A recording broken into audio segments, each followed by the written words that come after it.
Another month of November and another Detroit Tiger up for the American League Most Valuable Player Award. In 2011, it was Justin Verlander, and then, of course, Miguel Cabrera in 2012 and 2013. This time around, though, it's Victor Martinez, and we're joined on the line by MLB.com Tigers reporter Jason Beck. And Jason, can you kind of state the case for V-Mart? It's hard to see the Tigers getting into the postseason without him. He really filled the void left by the Prince Fielder trade in the middle of the order. He had one of the, really arguably the best offensive season by a guy in the league.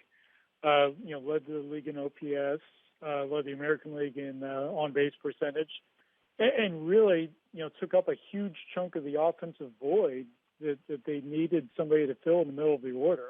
And I think Brad Ausmus has said that it's hard to envision where this lineup would have been without, Victor Martinez having the type of season that he did. The fact that he had a career season at age 35 makes it all the more amazing. Now over 100 starts as the designated hitter. Do you think that hurts him when it comes down to this vote? Oh, yeah, absolutely. I mean, the fact that nobody who's played the majority of the season as a DH has won it, I think speaks volumes, because there's been, certainly plenty of worthy candidates over the years. I think David Ortiz, has been recently the guy who's come the closest.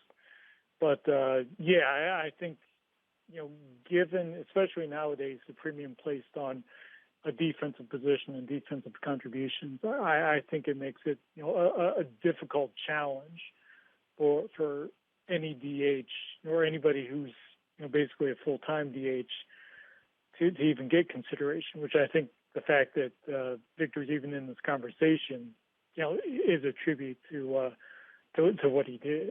Now, you've seen him play day in, day out the last few years, but this year, over 30 homers, less than 50 strikeouts. Seeing that happen day after day, his approach at the plate, how impressive was it compared to what you've seen from him in the past? It was very impressive. I think for a guy to hit for that much power and still be arguably the toughest out in the league, I think, it is just, it's an incredible thing to say. You look at the walk-to-strikeout ratio of 70-42. The fact that, for a good stretch of the year, he had more home runs than strikeouts.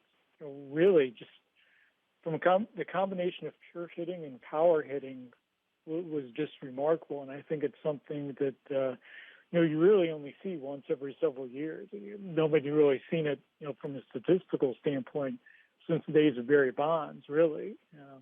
I think what Victor's done in terms of being able to hit for that type of power and still maintain that strike zone judgment is just, it's remarkable.